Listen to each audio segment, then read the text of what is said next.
너희는 여호와께 감사하며 그의 이름을 불러하려며 그가 행하신 일을 만민 중에 알릴지어다. 그에게 노래하며 그를 찬양하고 그의 모든 기사를 전할지어다. 그의 성호를 자랑하라. 여호와를 구하는 자마다 마음이 즐거울지로다. 만주의 주가 되시고 만왕의 왕이 되신 하나님 아버지, 찬송과 영광과 경배를 올려드립니다. 거룩한 주일 아침에 세상의 쾌락과 육신의 정욕을 취하기 위해서 세상으로 나가지 아니하고 아버지께서 기다리고 계신 성전으로 나와 예배하게 하시니 참으로 감사드립니다.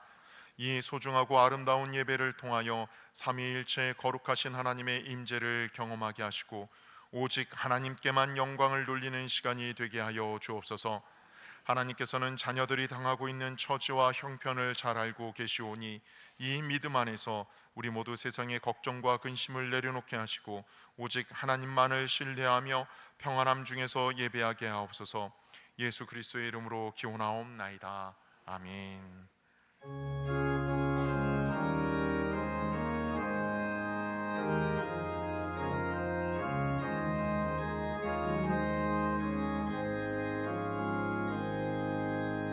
예수 우리 왕이여, 이곳에 오셔서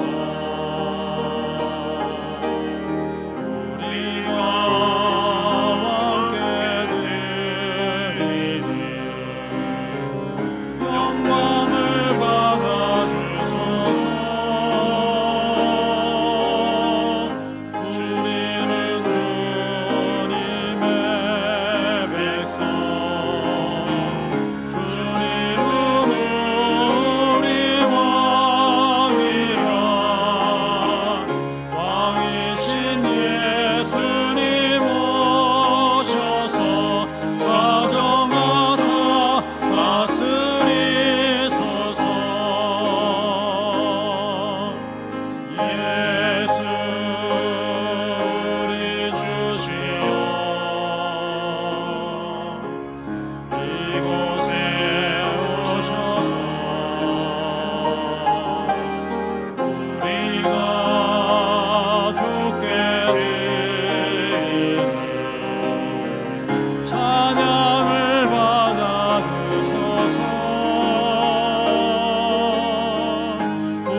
하나님은 통회하는 마음으로 나오는 사람들을 물리치지 않으십니다. 이제 우리 모두 함께 진정으로 우리들이 저지른 죄를 뉘우치고 고백합시다.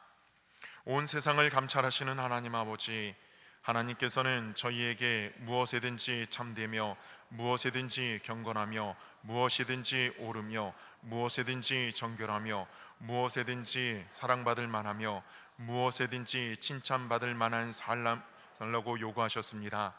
그러나 저희는 하나님의 뜻과는 어긋나게 거짓이 많았고 경건하지 못하였으며 불의하였으며 더럽고 누추한 말과 행동을 하며 살았습니다.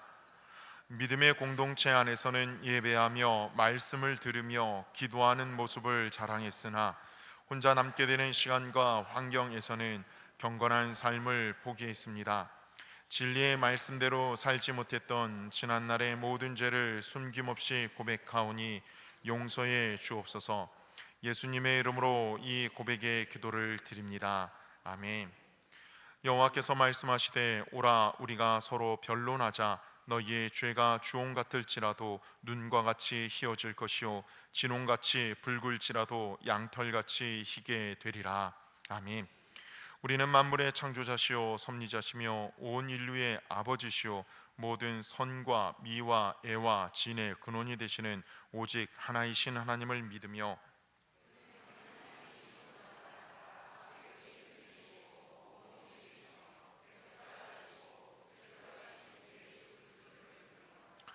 우리는 하나님이 우리와 같이 계시사 우리의 지도와 위안과 평안 힘이 되시는 성령을 믿으며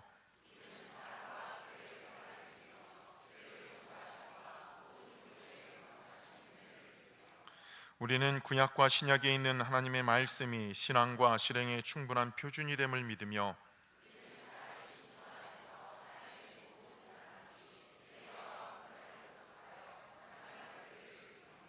우리는 하나님의 뜻이 실현된 인류사회가 천국임을 믿으며 하나님 아버지 앞에 모든 사람이 형제됨을 믿으며 아멘.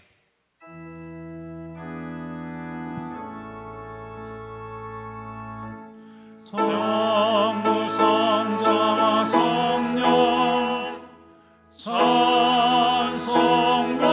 영광 돌려보내세 대처로 지금까지 또 영원 유금토록 성삼위께 영광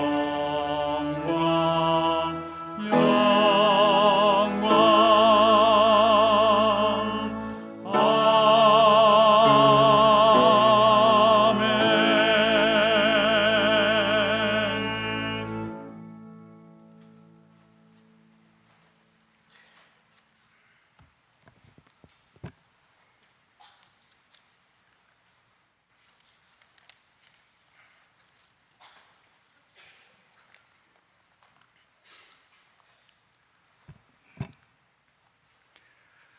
사랑과 은혜가 풍성하신 하나님 아버지, 오늘 또 주님의 귀한 전으로 우리의 발걸음을 인도해 주심에 감사를 드립니다.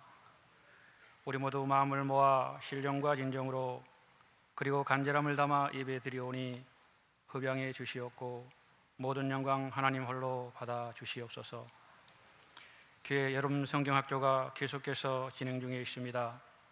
성령님의 인도하심 속에 은혜로운 시간들로 채워지게 하시고 강대하는 모든 분들의 수고와 헌신을 기억하며 하여 주옵소서. 또한 중고등부가 땅끝 마을 회남에서 단기 성교 중에 있습니다. 우리 중고등부 학생들 주님의 사랑을 품고 헌신과 봉사로 수고하는 그곳에 복음의 터가 만들어지고 꽃이 피고 열매 맺는 귀한 일이 일어날 수 있도록 인도해 주시옵소서. 아버지 하나님, 오늘 또 오순절 마가다락방에 임재하셨던 성령께서 동일하게 이 귀한 성전에 임하여 주시옵소서. 우리 모두 성령의 사람, 기도의 사람, 말씀 중심의 사람 되어 세상의 빛으로 존재케 되는 능력을 주시옵시고 또 흘러내리는 소금 되어 부패한 것을 정화시켜내는 믿는 자의 책무를 성실히 준행하는 성도의 삶이 되게 하여 주시옵소서. 아버지 하나님, 마음은 원이로 돼 육신이 연약한 관계로 저희들은 한 주간을 세상 속에서 주의 뜻을 따라 합당하게 살지 못하고 육신의 정욕과 세상의 풍조를 따라 믿음 안에서 바르게 살지 못했음을 고백합니다.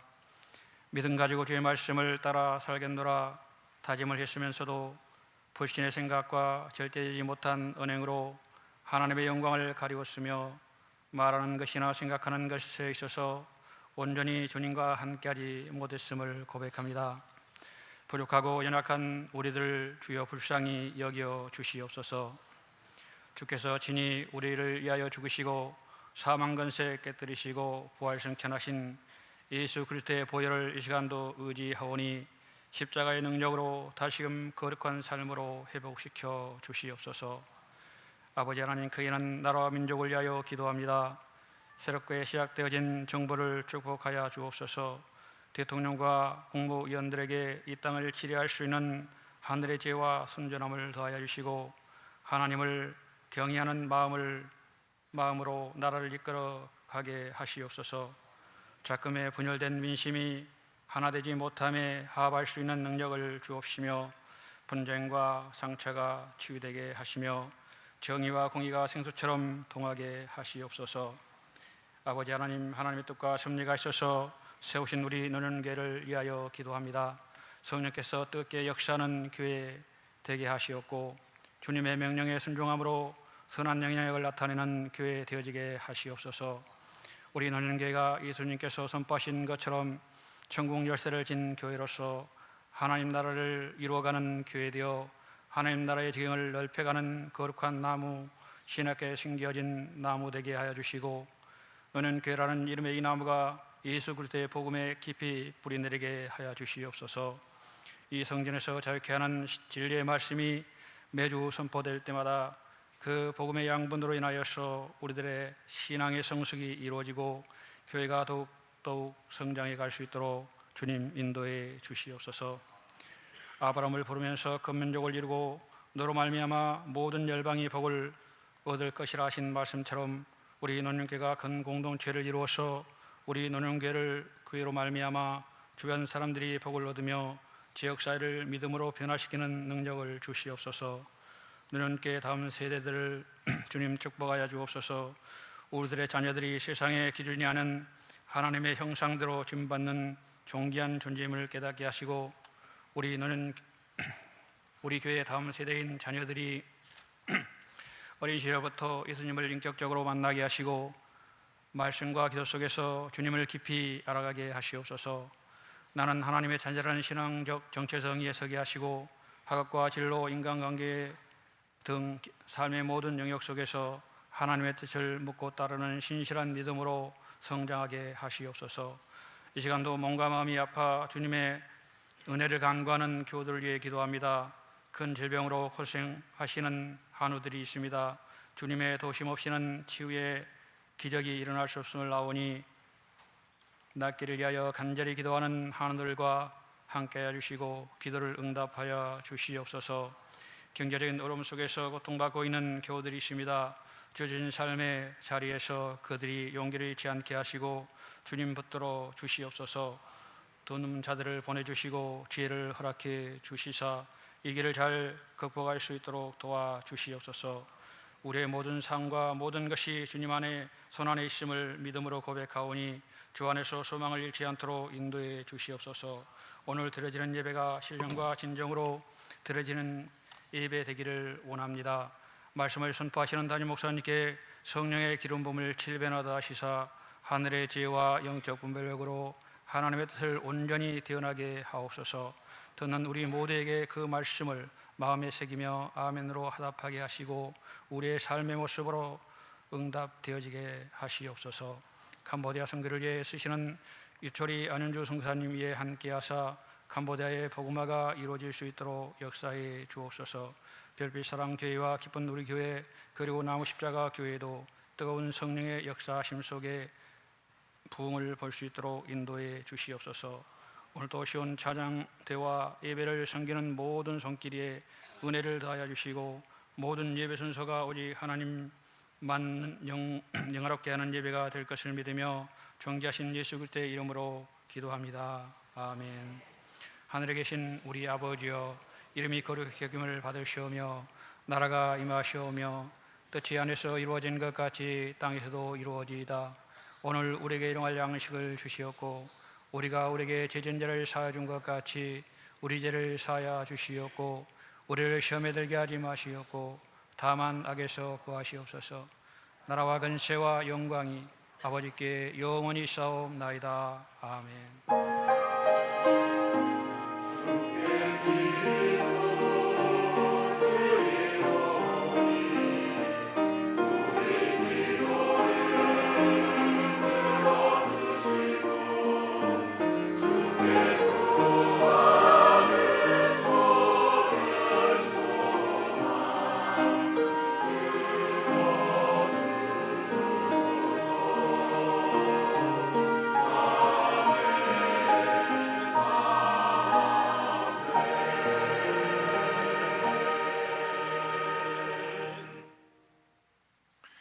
오늘 우리에게 주시는 하나님의 말씀은 시편 49편의 말씀입니다. 시편 49편 1절로 12절까지의 말씀.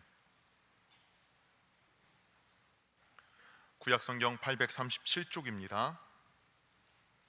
시편 49편 1절로 12절.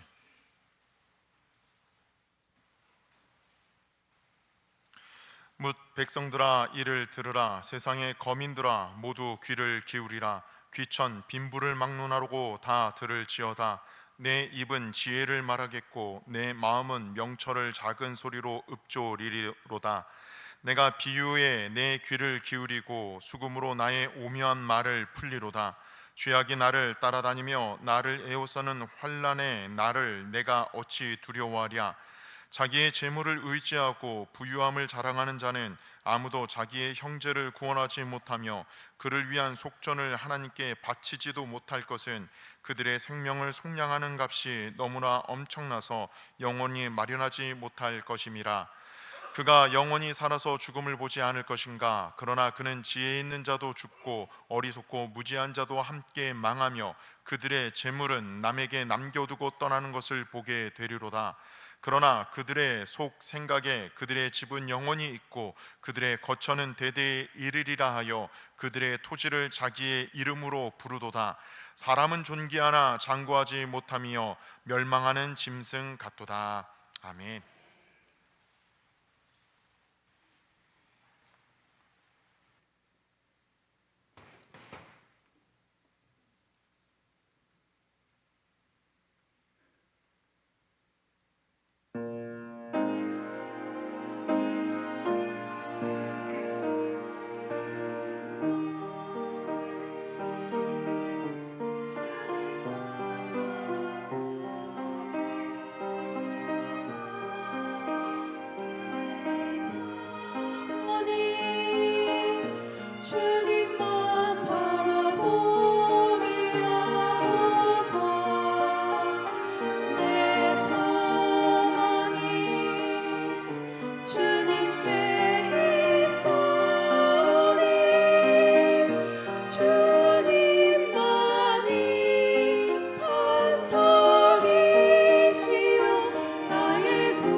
할렐루야. 독일의 철학자 가운데 마틴 하이데거라고 하는 사람이 있는데, 이 사람은 인간을 가리켜서 기투된 존재다 이런 표현을 썼습니다. 좀 어려운 말인데, 기투란 말은 던져졌다 그런 뜻입니다. 여러분 한번 자신을 가만히 생각해 보세요. 여러분 이 세상에 태어나고 싶다고 해서 내가 몇 년 몇 월 며칠 누구에게서 태어날 거야 골라서 태어난 분이 있습니까? 아닙니다. 누구도 고르지 못했습니다. 부모님이라든지 태어난 시대, 국적, 심지어 우리의 모습, 그 어느 것도 우리가 선택한 것 아무것도 없는데 우리에게 던져 주어졌습니다. 이것을 하이데거라는 철학자는 마치 누군가 우리를 세상 한가운데 훅 던져놓은 것과 같다, 그런 의미에서 기투된 존재 이렇게 표현한 것입니다. 내가 선택한 것이 아니라 던져진 존재다. 그러면서 이 하이데거는 또 말합니다. 우리가 이 세상에 던져졌지만 우리는 내가 선택하고 결단을 통해서 나의 미래를 끊임없이 만들어간 존재다. 우리가 어떤 정해진 운명에 갇혀 있는 것이 아니라 내게 주어진 상황에서 나의 결단, 선택을 통하여서 나의 삶을 만들어가고 나의 정체성을 이루어간 것, 그런 책임을 우리가 갖고 있다고 얘기하고 있습니다. 여러분, 우리는 이 세상에 던져졌습니다. 그러면서도 우리 자신의 선택과 결단에 의해서 우리는 하나님의 형상을 지닌 존귀한 존재로 살 수도 있고 먼지와 같은 험한 인생으로 살 수도 있습니다. 왜냐하면 하나님께서 우리를 만드실 때, 인간을 만드실 때 하나님의 형상으로 지으셨으면서 흙으로 만드셨잖아요. 그러니까 하나님의 형상을 지닌 존귀한 존재가 될 수도 있는 것이고 먼지와 같은 그런 허무한 존재로 끝날 수도 있는 것입니다. 오늘 보면 12절에도 보면 사람은 존귀하나 장구하지 못하며 멸망하는 짐승 같도다 그렇게 말하면서 인간은 존귀한 존재로 살 수 있지만 멸망하는 짐승 같은 존재로 살 수 있음을 얘기하고 있습니다. 여기 존귀함 또 짐승 같음, 정반대 말 아닙니까? 똑같은 인생인데 어떻게 극과 극으로 달라질 수가 있을까? 본문 조금 뒤 20절에 가보면 이렇게 말합니다. 존귀하나 깨닫지 못하는 사람은 멸망하는 짐승 같도다. 여러분, 존귀한 인생, 짐승 같은 인생 갈라놓는 기준이 무엇입니까? 성경은 깨달음이다 그렇게 얘기하고 있습니다. 이소 우화에 보면 이런 얘기가 나옵니다. 사자와 나귀와 여우가 같이 사냥을 나갔습니다. 많은 먹잇감을 사냥하여 이제 셋이 그것을 나누게 되었습니다. 먼저 나귀가 제안합니다. 이 사냥감들 우리 셋이서 잡은 것이니까 똑같이 3등분 하자. 그 말 듣고 이 사자가 화가 나서 나귀를 꽉 물어 죽였습니다. 그리고 여우에게 물었습니다. 이 사냥감을 어떻게 나눌까? 그랬더니 여우가 9대 1로 나누자 그럽니다. 사자, 당신이 9을 갖고 내가 하나를 갖는 걸로 하자. 이에 사자는 그 여우가 너무 마음에 들어서 말합니다. 여우야, 너 어떻게 그런 기특한 생각을 다 했냐? 그랬더니 여우가 대답합니다. 바로 전에 여우가 죽는 것을 보고 즉시 깨달았습니다. 여러분, 이 여우의 생명을 구한 것은 그의 깨달음이었습니다. 그렇기 때문에 깨달음이라 깨닫는다고 한 것, 우리에게 은혜가 되어지고 깨닫는 것, 생명이 되어집니다. 그런데 깨닫는 것 보면은 사람에 따라 여러 가지 유형이 있는 것을 보게 됩니다. 보기만 해도 깨닫는 사람이 있습니다. 어떤 사람 보면 꽃 봐도 이게 무슨 꽃이야 무슨 꽃이야 금방 아는 사람이 있어. 듣고 깨닫는 사람이 있습니다. 이건 이런 거야 저런 거야 설명을 드리면 깨달아요. 그런데 매를 맞고 난 다음에 깨닫는 사람이 있습니다. 그리고 무엇을 잃어버리고 난 다음에 깨닫는 사람이 있습니다. 재산이 날아가고 몸에 병이 나야 그때서야 깨닫는 사람이 있습니다. 그런데 그렇게 해서라도 깨달으면 다행입니다. 아무리 해도 깨닫지 못한 사람이 있습니다. 성경에 보면 이스라엘 백성들이 그랬습니다.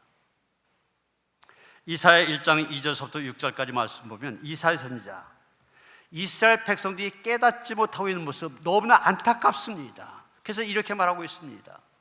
좀 긴 말씀이지만 제가 읽어봅니다. 여러분 주의를 기울여서 한번 들어보시길 바랍니다. 하늘이여 들으라, 땅이여 귀를 기울이라. 여호와께서 말씀하시기를 내가 자식을 양육하였거늘 그들이 나를 거역하였도다. 소는 그 임자를 알고 나귀는 그 주인의 구유를 알건만은 이스라엘은 알지 못하고 나의 백성은 깨닫지 못한도다 하셨도다. 슬프다. 범죄한 나라요 허물진 백성이요 행악의 종자요 행위가 부패한 자식이로다.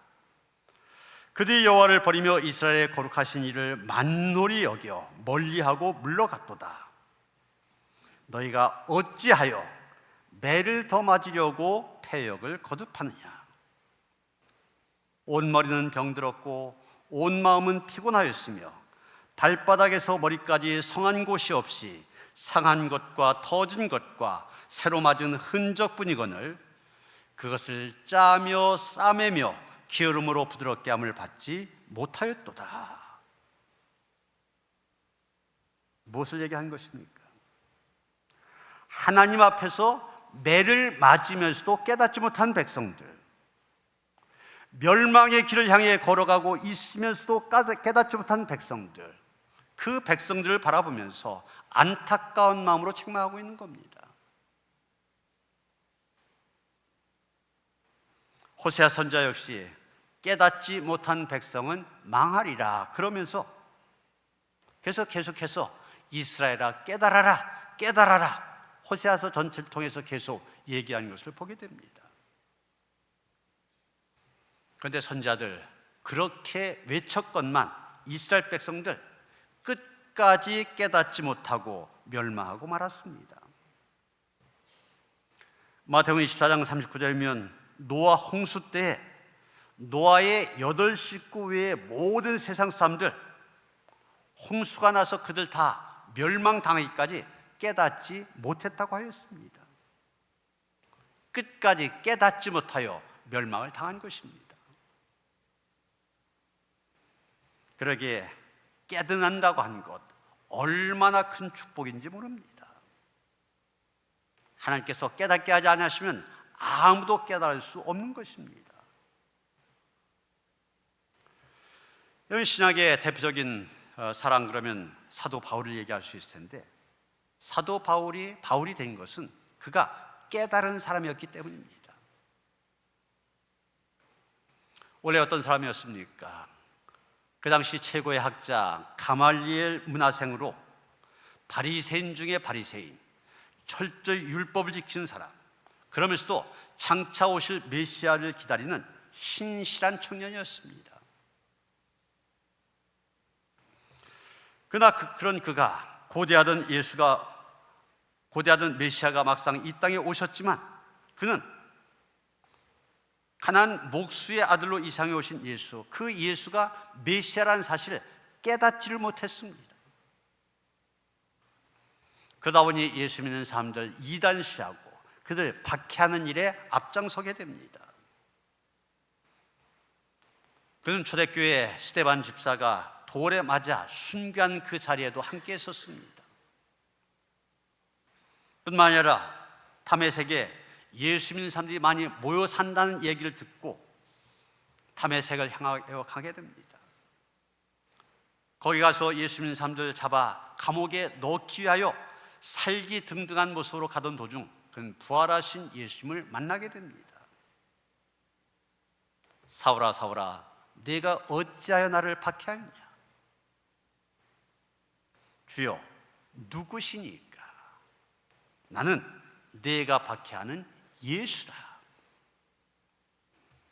사울은 부활하신 주님의 음성을 듣는 순간 그 예수님 십자가에 못 박혀 돌아가시고 사흘 만에 부활하신 사건, 그게 결코 거짓이 아니라고 하는 것, 꾸며낸 얘기가 아니라고 하는 것을 깨닫게 됩니다. 바로 그 예수가 메시아라는 사실을 알게 되었습니다. 이 놀라운 체험이 사울을 완전히 바꿔놓습니다. 변화시킵니다. 그래서 예수 믿는 사람들 박해하는 사던 사람, 예수를 증거하는 위대한 사도가 되어졌습니다. 깨달음이 사도 바울로 하여금 위대한 사도 바울 되게 만든 것입니다. 어떤 할머니가 아들, 딸을 많이나 길러서 그 자녀들 가운데 훌륭한 인물들이 많이 나오게 되었습니다. 이제 자녀들의 효도를 받으면서 남은 여생 편안하게 보내면 됩니다. 자녀들도 다 그렇게 기대했습니다. 그런데 이 할머니가 자녀들의 반대에도 불구하고 절간으로 들어가 보살로 살게 되었습니다. 그리고 자녀들이 아무리 용돈을 넉넉히 드리고 또 철철히 이불이며 옷까지 갖다 드려도 그거 다 몽땅 절에 갖다 바친 것이었습니다. 그래도 그 자녀들은 예수를 잘 믿었습니다. 그래서 어머니를 위해서 안타깝게 기도합니다. 그러던 어느 날 이 할머니가 교회에 나오셨습니다. 그 사정을 잘 아는 목사님이 신기해서 물었습니다. 아니, 어떻게 하루아침에 저를 버리고 교회에 나오게 되셨습니까?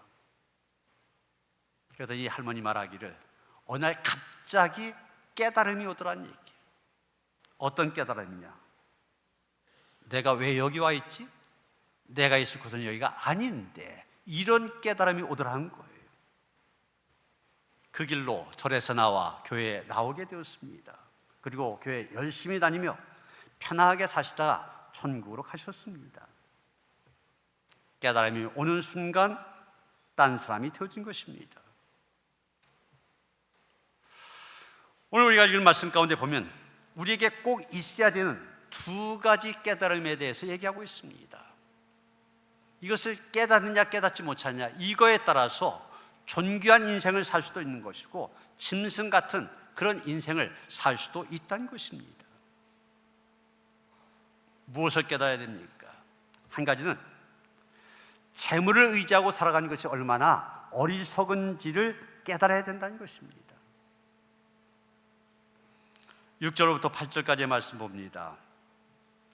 자기의 재물을 의지하고 부유함을 자랑한 자는 아무도 자기의 형제를 구원하지 못하며 그를 위한 속전을 하나님께 바치지도 못할 것은 그대의 생명을 속량한 값이 너무 엄청나서 영원히 마련하지 못할 것임이니라. 여러분, 성경은 재물에 대해서 부정적으로 얘기하지 않습니다. 나쁘다고 말하지 않습니다. 재물은 우리가 세상을 살아가는 데서 꼭 필요한 수단입니다. 무엇이 문제가 되느냐? 그 재물, 우리가 살아가는 데서 삶의 수단이 되어지는 재물이 최종 목적이 되어질 때 거기에서부터 문제가 생깁니다.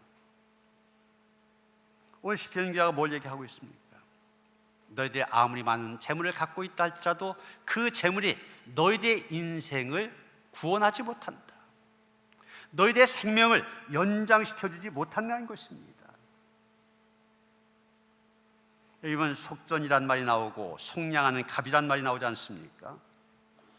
거의 의미가 같은 말입니다. 노예를 해방시키려면 그 노예를 사오는 값을 지불해야 됩니다. 그 값, 그 지불하는 값, 돈, 그것을 가리켜서 속전, 속량하는 값, 그렇게 얘기하고 있습니다. 그런데 그 속전, 속량하는 값을 갖고는 너의 생명 구원할 수 없다는 겁니다. 생명은 오직 생명으로만 속량할 수 있는 것이지 생명을 속전하기 위해서는 물질의 값이라고 하는 것 아무런 가치도 없다고 하는 것입니다. 여러분, 예수님께서 자신의 생명을 바친 이유가 바로 그겁니다. 생명을 바치셨기 때문에 우리의 죄가 속량되어졌고 우리가 구원받을 수 있게 된 것입니다. 시편 기자가 깨달은 게 바로 이겁니다. 재물이라고 하는 것, 그것은 생명을 위한 속전이 되지 못한다. 한 시간도 우리의 생명을 연장할 수 있는 게 아니라는 겁니다. 제가 가끔 이야기하는 영국의 빅토리아 여왕, 해가 지지 않는 나라 영국을 이룬 왕 아닙니까? 영국 본토에는 해가 떨어져도 저 인도라든지 호주라든지 캐나다라든지 그 어느 곳에는 해가 떠 있기 때문에, 영국의 식민지 해가 떠 있기 때문에 해가 지지 않는 나라, 세계 최강국을 이룬 사람입니다. 그 동시로 말하면 세계를 호령하던 사람입니다. 그런데 이 빅토리아 여왕이 죽음을 앞두고 신하들, 의사들 다 불러 모아 그들에게 약속을 합니다. 내 생명 한 시간이라도 연장해 주는 사람이 있으면 엄청난 상금을 하사하겠다. 그러나 그 어느 누구도 왕의 생명 단 1초라도 연장시켜 줄 수 없었습니다. 10절 11절 말씀을 표준 세번역 성경으로 읽어봅니다. 누구나 볼 수 있다. 지혜 있는 사람도 죽고 어리석은 자나 우둔한 자도 모두 다 죽는 것을. 평생 모은 재산마저 남에게 모두 주고 떠나지 않는가. 사람들이 땅을 찾아여 제 이름으로 등기를 해 두었어도 그대의 영원한 집, 그들이 영원히 머물 곳은 오직 무덤뿐이다.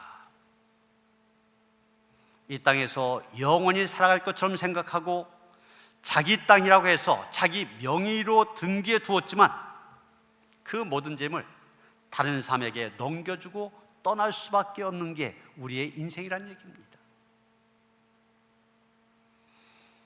그래서 누가복음 12장 10절에 보면 예수님도 이런 말씀하십니다. 그들에게 이르시되 상가 모든 탐심을 물리치라.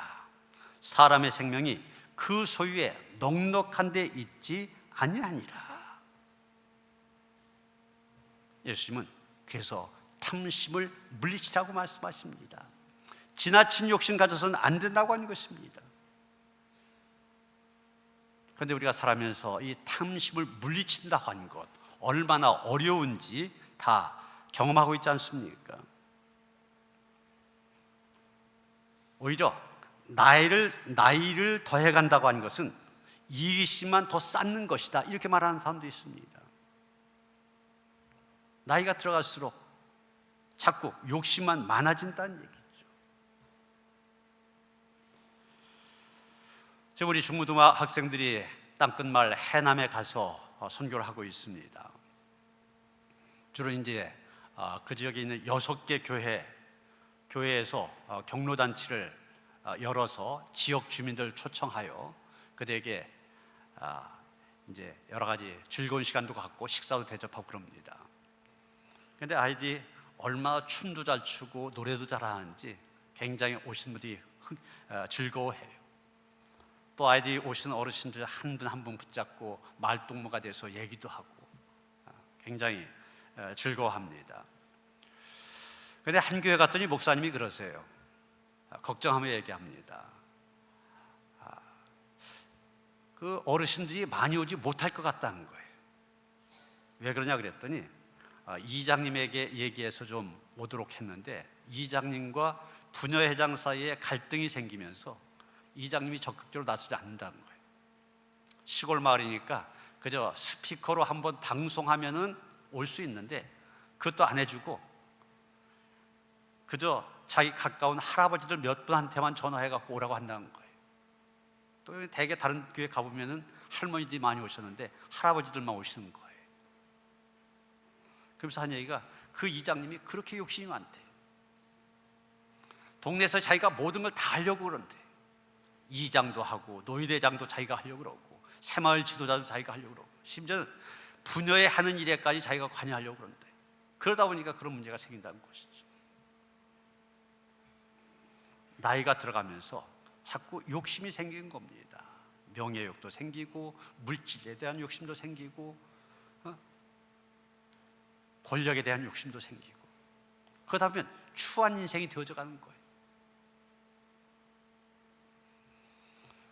반대로 이번에 또 단기 선교하는 그 지역에 우리 노년지방 남선교회 임원들하고 우리 교회 그 기술봉사팀이 같이 가서 보시는 것처럼 전등 달아주는 일을 했습니다. 이런 노인들은 이렇게 전등 스위치 일어나서 끄고 켜고 하는 것도 힘들잖아요. 일어나고 하는 게 힘드니까.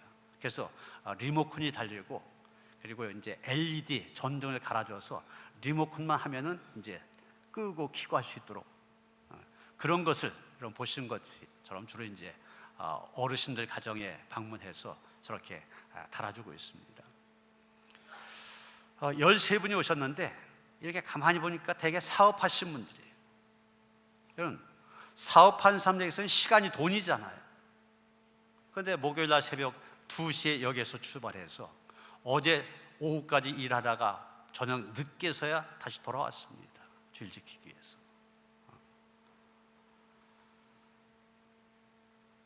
재물에 대한 이해가 달라요.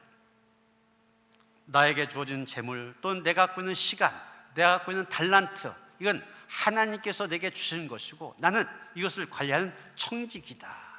이런 믿음이 있으니까 다른 것들 다 버리고 그 땅끝말까지 갈 수 있는 겁니다. 재물만 의지하면 그 욕심 때문에 추한 인생이 되었지만, 오히려 그 욕심을 내려놓고 나는 다만 내 것이 아니라 하나님의 것을 관리하는 청직이다, 이런 마음이 있을 때 우리는 선한 일에 힘쓸 수 있게 되는 것이고, 하나님 앞에 기쁨이 되는 그런 인생, 존귀함의 인생을 살아갈 수 있게 되는 것입니다.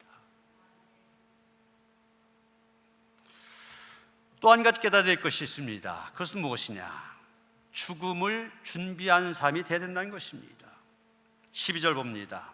사람은 존귀하나 장구하지 못하며 멸망하는 짐승 같도다. 세번역 성경에 보면 이렇게 되어 있습니다. 사람이 제 아무리 위대하다 해도 죽음을 피할 수는 없으니 멸망하는 짐승 같다.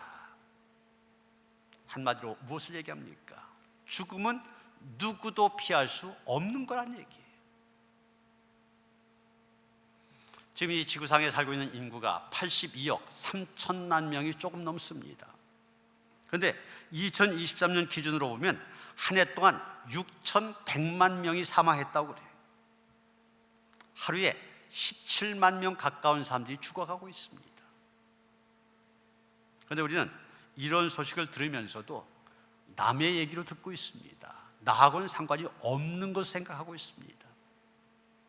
그러나 언젠가는 나도 그 숫자 안에 들어가게 돼 있습니다. 처음 시작할 때 소개해드린 철학자 마틴 하이데거, 그는 인간을 가리켜서 기투된 존재라고 했지만 또 어떤 말을 썼냐면 죽음을 향해 가는 존재다, 이런 말을 했습니다. 그러면서 죽음에 대해서 사람들이 세 가지 모르는 것이 있고 세 가지 아는 것이 있다고 하였습니다. 세 가지 모르는 게 뭐냐? 언제 죽을지, 어디서 죽을지, 어떻게 죽을지 아무도 모른다는 겁니다. 세 가지 아는 것, 꼭 죽는다는 거 여러분 다 아시죠? 죽을 때 아무도 같이 가지 못한다고 하는 것, 죽을 때 아무것도 가져가지 못한다고 하는 것, 이 세 가지 우리가 잘 아는 것입니다. 다른 사람의 죽음을 보면서 나의 죽음을 생각하는 사람이 지혜로운 사람입니다. 그래서 전서 7장 2절에 보면 초상집에 가는 것이 잔치집에 가는 것보다 나으니 모든 삶의 끝이 이와 같이 됨이라, 이렇게 말하고 있습니다. 재미있는 것은 미국에서는 초등학교 때부터 죽음 교육을 한다는 거예요. 아예 초등학교 커리큘럼에 죽음 교육 과목이 들어있다는 겁니다. 좀 이해가 안 되는 면이 있죠. 아니, 그 어린 나이 시절부터 죽음 교육을 시켜야 될 필요가 뭐가 있을까? 이유는 간단합니다. 장차 다가올 죽음을 알아야만 오늘을 잘 살 수 있기 때문입니다.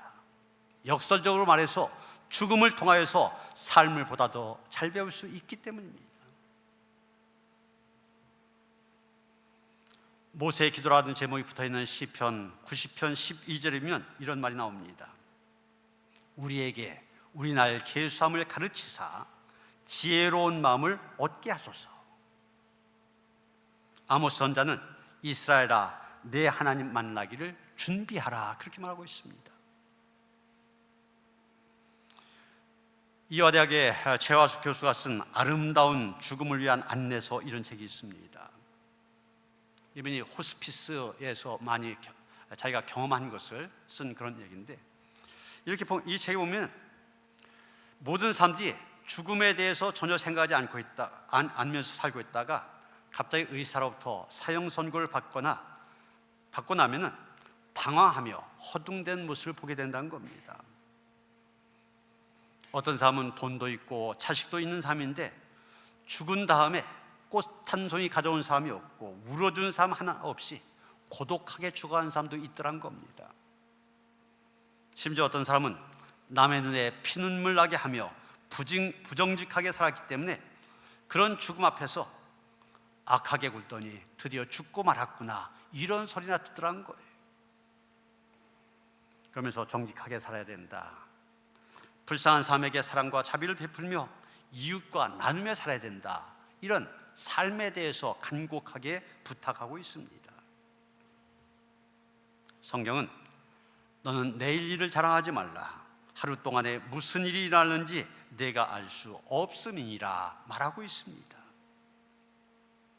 언제 어느 시간이라도 하나님께서 부르실 때 그 앞에 당당히 설 수 있는 믿음의 삶을 살아감으로 인해서 하나님 앞에 존귀한 존재가 되어지는 모든 성도들 되어주시기를 주님의 이름으로 축원합니다. 하나님, 하나님의 형상대로 지으셨습니다. 그러면서 흙으로 지으셨습니다. 하나님의 형상의 존귀한 삶의 모습이 우리 가운데 있어지게 하여 주시옵소서. 깨닫게 하시고 깨달음을 통하여서 복된 길 걸어가게 하시옵소서. 예수 그리스도 이름 받들어 기도하였사옵나이다. 아멘.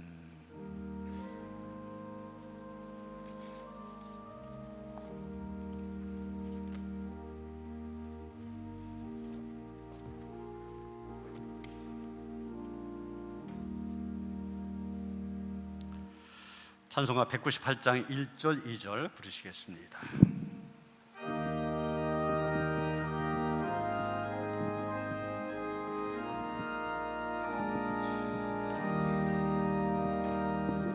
주 예수 해면서 떡을 떼사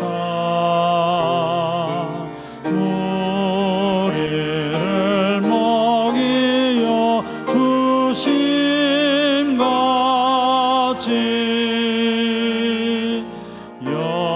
영생의 양식을 나에게도 풍족히 나누어 주옵소서. 생명의 말씀인 나의 주여, 목말라 주님을 찾나이다.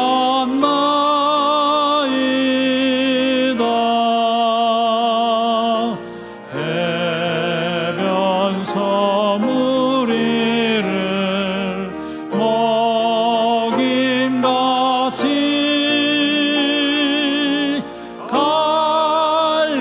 갈급한 내 심령 채우소서.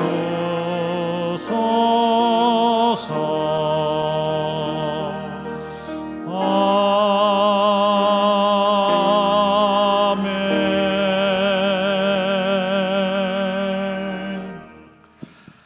하나님을 믿고 그리스도를 따르는 여러분을 이 거룩한 식탁에 초대합니다.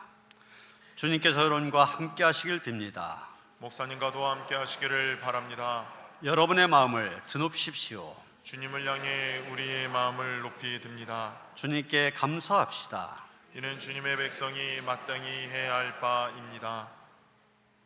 전능하신 창조주 하나님, 언제나 주님께 감사함이 당연하고도 기쁜 일입니다. 저희를 하나님의 형상대로 창조하시어 주님의 영광을 드러내게 하셨습니다.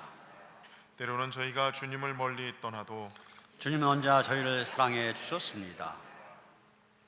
주님께서 몸을 내어주던 밤 떡을 손에 드시고 감사기도 하신 다음 떼어 제자들에게 주시며 말씀하셨습니다. 받아 먹으라. 이는 너희를 위하여 내어주는 나의 몸이니 먹을 때마다 나를 기억하여라. 식후에 주님께서는 잔을 드시고 감사기도를 하신 후에 제자들에게 돌리시며 말씀하셨습니다. 이 잔을 마시라. 이는 죄사함을 얻게 하라고 많은 사람을 위하여 흘린 새 언약의 피니 이를 행할 때마다 나를 기념하여라.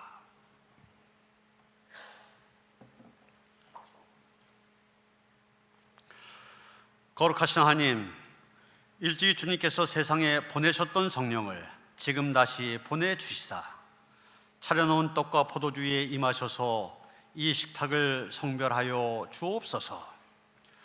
또한 성령께서 여기 모인 저희 위에 함께 하사 이 떡과 포도주로 영원한 생명의 양식이 되게 하시며 이를 먹고 마심으로 그리스도의 새로운 몸을 입어 세상을 변화시키는 능력을 받게 하옵소서. 아멘. 아멘. 분급위원들 또 가정에서 성찬에 참여하신 분들 오른손에 떡을 드시겠습니다. 이 떡을 나눌 때 우리는 그리스도의 한 몸에 참여합니다. 아멘.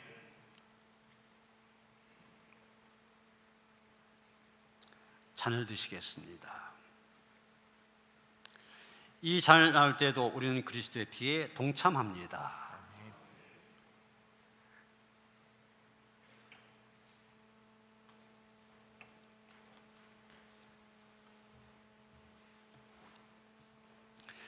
이제 양쪽 줄로 나오셔서 성찬을 받으시고 가운데로 들어가도록 그렇게 하시겠습니다.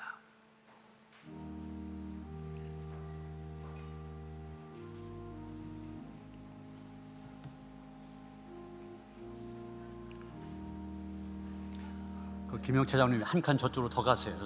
저쪽 줄로.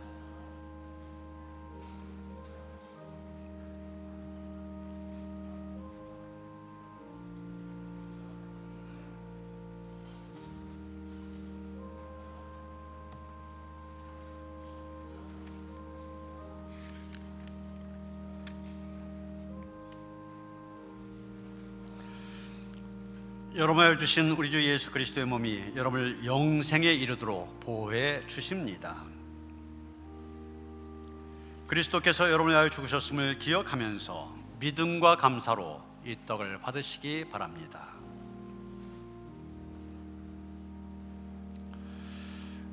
여러분을 위하여 흘리신 우리 주 예수 그리스도의 피가 여러분을 영생에 이르도록 보호해 주십니다. 그리스도께서 여러분을 위하여 흘리신 피를 기억하면서 믿음과 감사로 이 잔을 받으시기 바랍니다.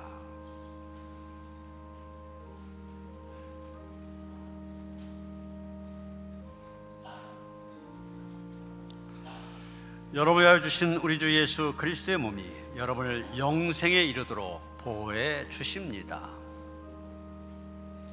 그리스도께서 여러분을 위하여 죽으셨음을 기억하면서 믿음과 감사로 이 잔을 받으시기 바랍니다.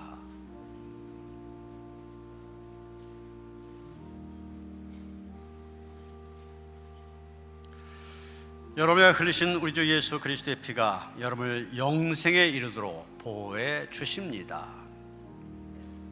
그리스도께서 여러분을 위하여 흘리신 피를 기억하면서 믿음과 감사로 이 잔을 받으시기 바랍니다.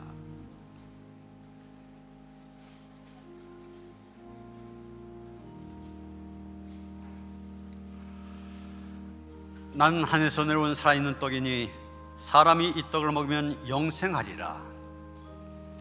내가 줄 떡은 곧 세상의 생명을 위한 내 살이니라 하시니라.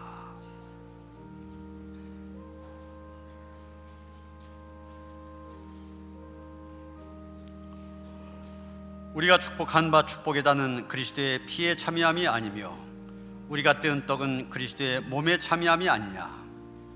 떡이 하나요 많은 우리가 한 몸이니 이는 우리가 다 한 떡에 참여함이라.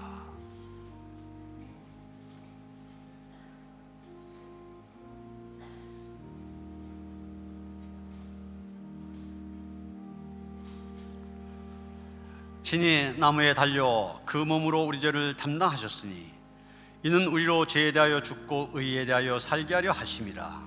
그가 채찍에 맞음으로 너희는 나음을 얻었나니라.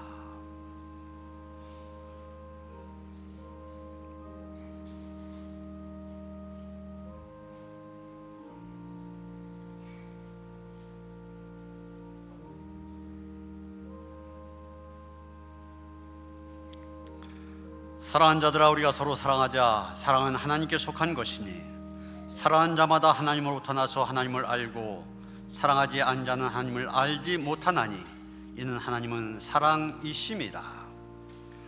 하나님의 사랑이 우리에게 이렇게 나타난 바 되었으니 하나님이 자기의 독생자를 세상에 보내심은 그로 말미암아 우리를 살리려 하심이라.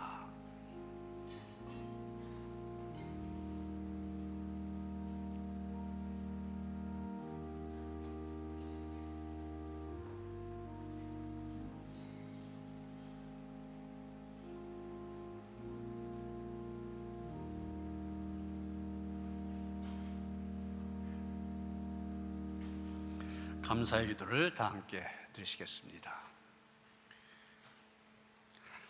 저에게 생명을 주신 하나님, 이 거룩한 신비에 감사하오며 성령의 능력 안에서 새 사람이 되어 하나님 나라가 이 땅 위에 임할 때까지 그리스도의 일꾼으로 살게 하옵소서. 저에게 성찬을 허락하신 예수 그리스도의 이름으로 기도합니다. 아멘. 다 같이 찬송가 434장 찬송하시면서 주님 앞에 봉헌하시겠습니다.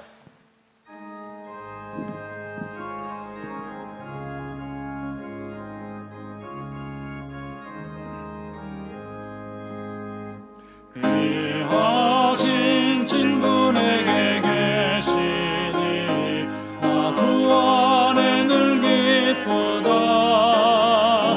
그 피가 내 죄 씻으셨으니 나 주 안에 늘 기쁘다. 나 주 안에 늘 기쁘다. 나 주 안에 늘 기쁘다. 주 나와 늘 동행하시니 나 주 안에 늘 기쁘다. 주 내 짐 대신 지시었으니 나 주 안에 늘 기쁘다. 그 생명 버려 나를 구하니 나 주 안에 늘 기쁘다. 나 주 안에 늘 기쁘다. 나 주 안에 늘 기쁘다. 주 나와 늘 동행하시니 나 주 안에 늘 기쁘다. 주 은총 매일 내게 더하니 나 주 안에 늘 기쁘다. 그 악한 죄악에서 지키니 나 주 안에 늘 기쁘다. 나 주 안에 늘 기쁘다. 나 주 안에 늘 기쁘다. 주 나와 늘 동행하시니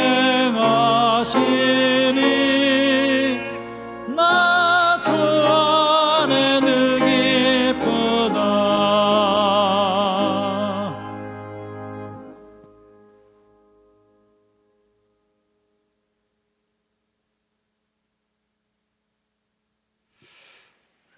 성령의 감동으로 깨달음을 얻게 하시사 십자가에 피 흘려 돌아가신 예수를 나의 구주라 고백할 수 있게 하시니 감사드립니다. 그 믿음을 가진 성도들이 하나님 앞에 나와 영과 진리로 예배를 드립니다. 하나님의 임재를 경험하는 시간 되게 하시고 그 은혜에 거한 저희들 될 수 있도록 인도하여 주시옵소서. 그 크신 은혜와 사랑에 대한 감사와 감격 속에서 정성된 예물 주님 앞에 드립니다. 기쁘게 받아 주시옵소서. 드린 손길을 축복하시사 하나님 안에서 늘 감사와 기쁨으로 충만한 날마다의 삶, 하나님 앞에 존귀한 자로 살아가는 복된 평생의 삶이 될 수 있도록 함께 하시옵소서. 귀한 예물 하나님의 손에 올려줬습니다. 축사하시사 이물 지으셔진 곳곳마다 예수 그리스도를 나의 구주로 영접함으로 말미암아 하나님 앞에 존귀한 자로 살아가는 삶이 날마다 더해질 수 있도록 축복하시옵소서. 우리 주 예수 그리스도 이름 받들어 간절히 축원하며 기도하옵나이다. 아멘.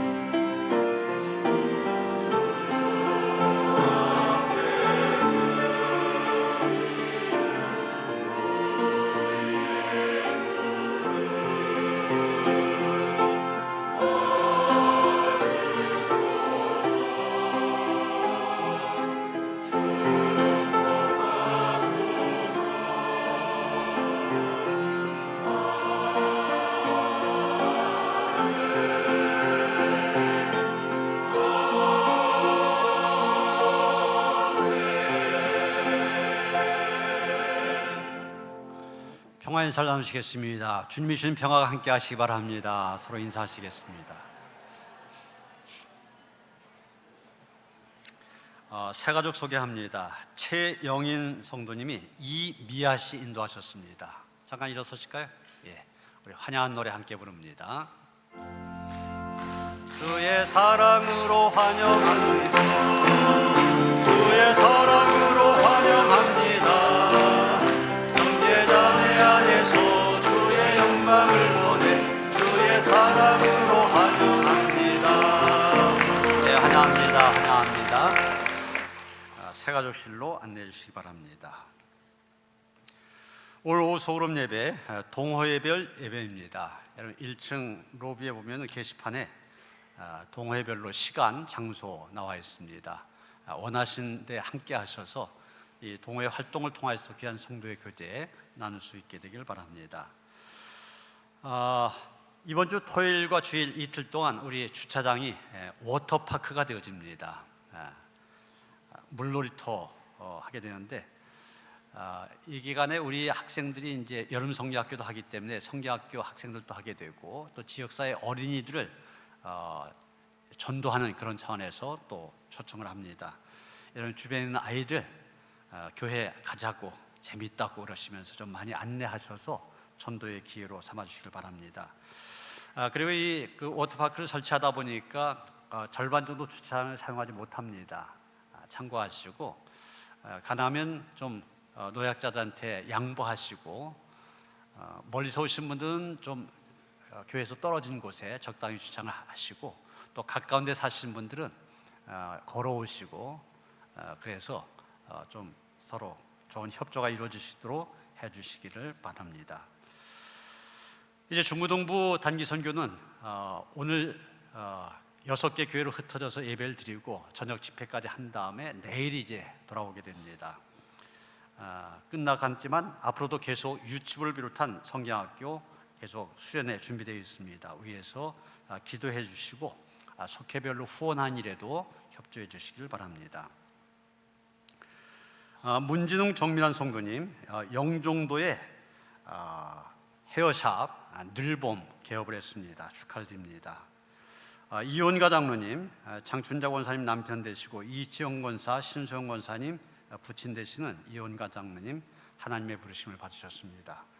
주님의 위로가 함께 하시길 바랍니다. 유족들이 예배 참석하셨는데 끝난 후에 위로해 주시길 바랍니다.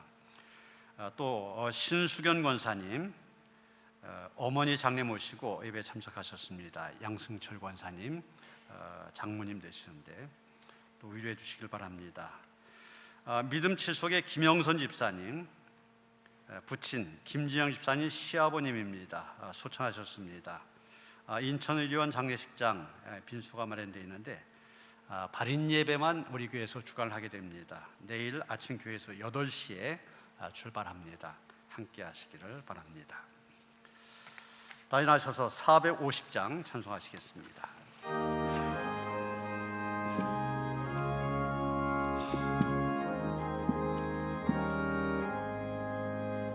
내 평생 소원이 고픈 주의 일하다가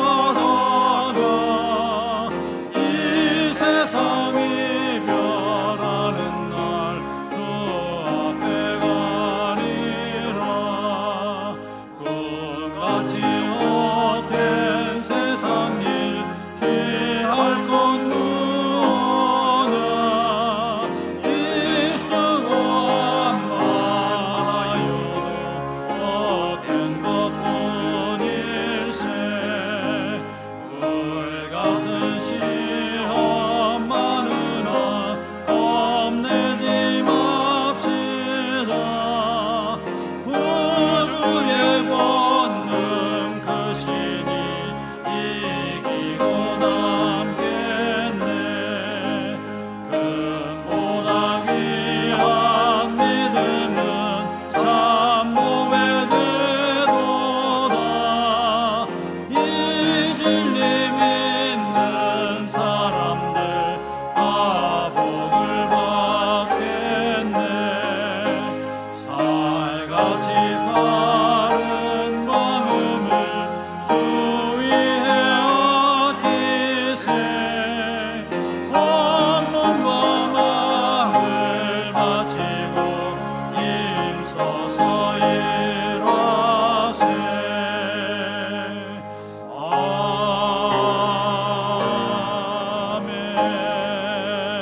아멘. 이제는 우리 주 예수 그리스도의 은혜와 하나님 아버지의 그 극진하신 사랑과 성령의 감화감동 역사하심이 한 번뿐인 인생 이 세상에 던졌지만 하나님 앞에 존귀한 자로 살아가길 원하며 다짐한 모든 성도들 가운데 이제로부터 영원토록 함께 하시옵기를 간절히 축원하옵나이다. 아멘.